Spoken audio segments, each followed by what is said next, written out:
I'm standing here at the Jordan River, significant biblical spot. This is where, at the Jordan River, Abraham and Lot would part, and Lot would go one way and Abraham the other way. It is also where Jacob was renamed Israel. It's at the Jordan River, right over here, just behind us, that the Israelites would have come, the elders would have stepped into the river, and it would have parted, and they would have come through into the promised land that way.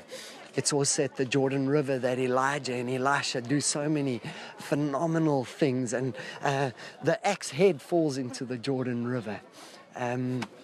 But really what I want to harp on or focus on today is the baptism of Jesus. It's here in this river that Jesus comes down and he starts his ministry.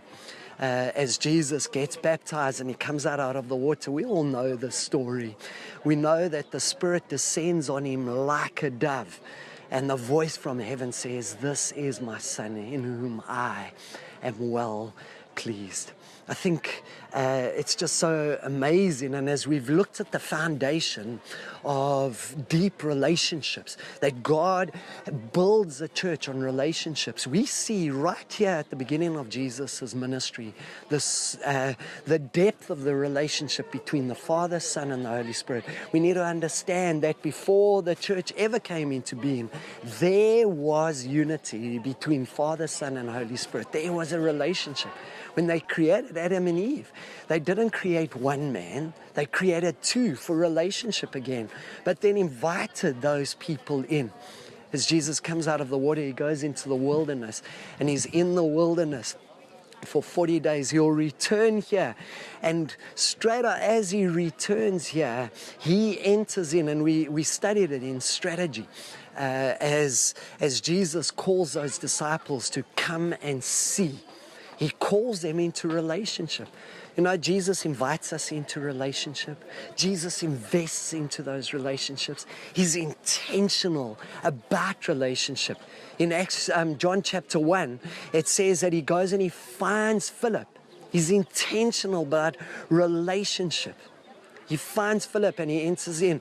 They then travel up together to the wedding. Relationship again.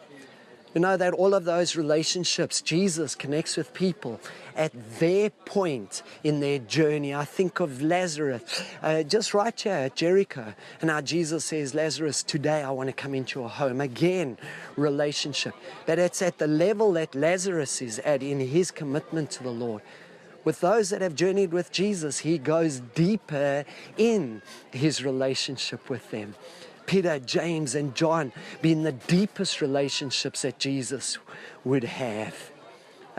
We just see so much of Jesus's deep desire to have relationship with those that he disciples. And not only Jesus, but the early church following Jesus will model what Jesus had done with them.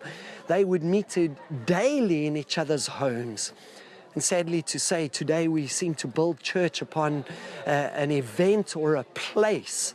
And Jesus never built his church on event or place. He built it on deep relationships.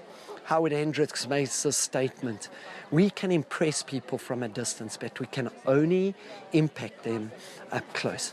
Loving, caring relationships wasn't just a strategy of Jesus in how he could fit it in. It was his life. And folk, if you're going to build a healthy church, you've got to lay your church's foundation on loving, caring relationships.